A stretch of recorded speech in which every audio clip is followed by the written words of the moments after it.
Ich darf Sie begrüßen zum letzten Panel dieses Nachmittags, bei dem wir uns mit Minderheitenidentitäten in Recht und Politik beschäftigen werden. Wir haben einiges gelernt über Identität in diesen beiden Tagen. Wir haben uns zunächst die Frage gestellt, was denn eine Identität überhaupt ausmacht und haben einen Blick auf vielfältige Identifikationen von jungen Menschen am gestrigen Vormittag geworfen. Wir haben heute sozialwissenschaftliche und sprachwissenschaftliche Erkenntnisse zur Frage der Identität gehört und wir haben uns auch mit der historischen Entwicklung, insbesondere in Kärnten und der Region, beschäftigt. Mit diesem letzten Panel wollen wir jetzt einerseits die Perspektive wechseln auf das Recht und die Politik. Beiden Themenfeldern könnte man natürlich eine eigene Tagung widmen, aber wir wollen hier bewusst, bevor wir dann später mit der Politik auch diskutieren, diesen Akzent setzen, um zumindest ein Stück weit hinein zu diskutieren, wie Recht und Politik mit Identität umgehen. Und wir wollen aber auch die Ebene wechseln und die Region verlassen und hinausblicken nach Europa. Das wollen wir tun mit zwei Professorinnen, die an diesem Panel uns einiges über den europäischen Minderheitenschutz erklären können, weil sie selbst tätig waren oder tätig sind im Advisory Board, also dem Beirat zur Überwachung des Rahmenübereinkommens zum Schutz nationaler Minderheiten. Wenn wir uns an den gestrigen Vormittag erinnern, dann hat Werner Wintersteiner seinen Vortrag begonnen mit einer literarischen Anekdote, in der es um das sotraquistische Schulwesen gegangen ist. Eine Zeit starken Germanisierungsdrucks in Kärnten und eine Zeit, als der nationale Konflikt in Kärnten einen ersten Höhepunkt erreicht hat. Das war kurz nachdem die Habsburger Monarchie zumindest in der österreichischen Reichshälfte versucht hat, mit dem Staatsgrundgesetz und seinem Artikel 19 ein bisschen einen Ausgleich zu schaffen im Recht der Nationalitäten und eine Grundlage legistisch auch zu schaffen für ihre Gleichberechtigung. Tatsächlich hat der nationale Konflikt aber dazu geführt, dass sich Menschen im Alltag immer stärker bekennen und entscheiden mussten, welche Zeitung gelesen wird, wen man heiratet, welche Schule man besucht, welche Sprache man im Alltag spricht. Das war als ein Bekenntnis der Zugehörigkeit gedeutet. Und so gut gemeint die rechtliche Öffnung auch gewesen sein mag, Mitte des 19. Jahrhunderts hin zu einem Schutz der Nationalitäten, so stark haben auch die Juristinnen und Juristen, die dann tätig waren in der Anwendung und der Auslegung dieses Rechts, das zeigen uns viele Studien von Historikern in diesem Zusammenhang, so gut es gemeint war, so stark haben diese Juristinnen dann auch den nationalen Diskurs übernommen und hineingelegt in das Recht.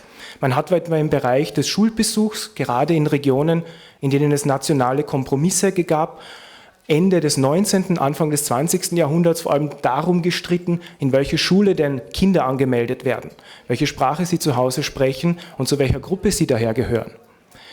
Das ist so weit gegangen, dass man zunächst entschieden hat aufgrund der Entscheidung der Eltern, also ein subjektives Bekenntnis, wenn man so will. Am Ende hat man das nach fassbaren Merkmalen entschieden, also der Frage, wie betätigen sich denn die Eltern national, welche Sprache wird zu Hause gesprochen und so weiter. Also vom Subjektiven hin zum Objektiven, von der freien Entscheidung hin zu einer Art Bekenntniszwang und die einzelnen Gremien, die zur Überwachung dieser Schulen tätig waren, konnten die Kinder für die eigene Gruppe reklamieren. Das ist nur ein Blickwerk auf die Geschichte dieses nationalen Konflikts und zeigt ein Stück weit auch, wie hier mit individueller Identität umgegangen wurde aus struktureller und institutioneller Sicht. Heute stellt sich die Frage anders. Was damals rückständig war, das Kosmopolitische, das Vielsprachige, das man loswerden wollte zugunsten des Bekenntnisses zu einer Sprache, das ist heute modern. In einer zunehmend globalisierten, europäisierten Welt erkennen wir Sprache als ein Wert der Vielfalt und es stellt sich jetzt die Frage, wie wir vor dem Hintergrund vielfältiger Identifikationen, wie wir sie in den letzten beiden Tagen kennengelernt haben, aus persönlicher Sicht der Jugendlichen, aber auch aus wissenschaftlicher, sozialwissenschaftlicher Perspektive, wie wir mit diesen Identifikationen im Recht umgehen. Und wir wollen dazu einen Blick werfen auf die europäische Ebene. Und es ist dieses Jahr ein guter Anlass, das zu tun, denn die beiden Abkommen im Rahmen des Europarates, die Europäische Rahmenkonvention zum Schutz nationaler Minderheiten und die Europäische Charta zum Schutz der Regional- und Minderheitensprachen, feiern ihr 25-jähriges Jubiläum. Also vor 25 Jahren sind beide Abkommen in Kraft getreten und im Wesentlichen enthalten sie so etwas wie europäische Standards, anhand derer die rechtliche und politische Situation in den Mitgliedstaaten wiederkehrenden Evaluierungen unterzogen wird. Inzwischen gibt es 312 Staatenberichte, die im Rahmen der beiden Gremien ergangen sind. 81 Sprachen sind abgedeckt.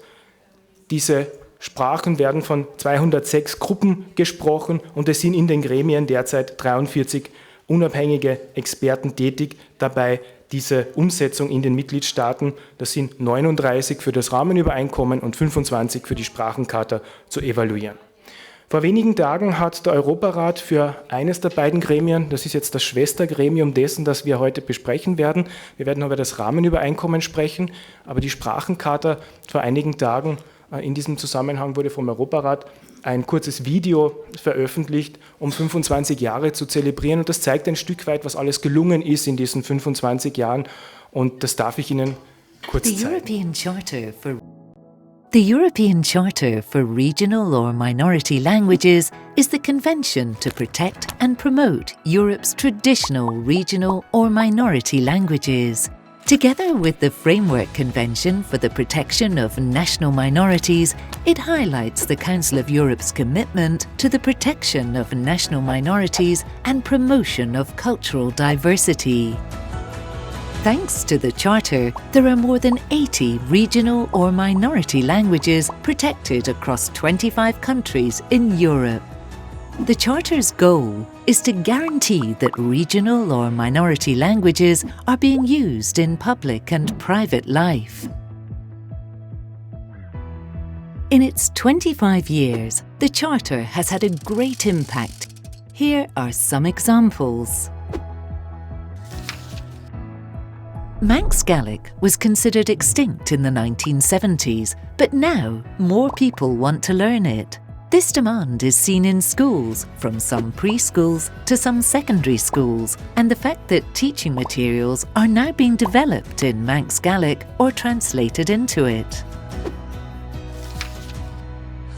Since 2021, an agreement for the regional channel, Northern German Broadcasting, includes that regional or minority languages should be regularly present and in an adequate way in their programming.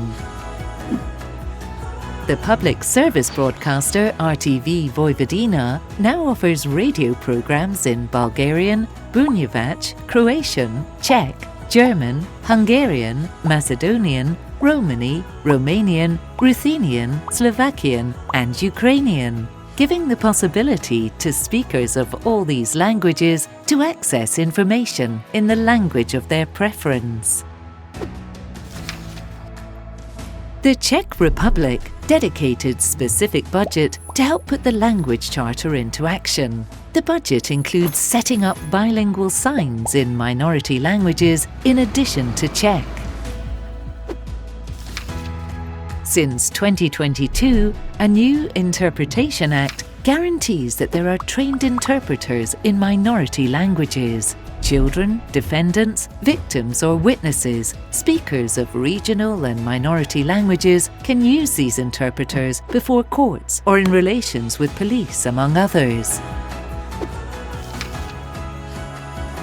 The province of Frisland managed to have Frisian included into Google Translate and Microsoft Office through a community-based project translating over 1 million Frisian words.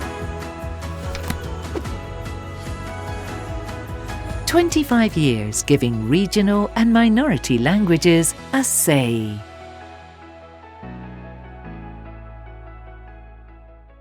Man könnte ein ähnliches Video auch für die Rahmenkonvention machen, aber dafür ist dann Frau Professor Rother zuständig, uns hier einen Ausblick zu geben über die Entwicklungen, Erfolge, aber auch die Herausforderungen. Nun möchten wir uns aber zunächst der Frage der Sprache zuwenden, und Sprachen schützt die Sprachenkonvention als Teil des kulturellen Erbes, wohingegen das Rahmenübereinkommen auf den Schutz nationaler Minderheiten zielt. Wir können uns in der Diskussion dann auch noch darüber unterhalten, welchen unterschiedlichen Zugang eigentlich diese eigentlich komplementäre, aber doch unterschiedliche Zielsetzung mit sich bringt.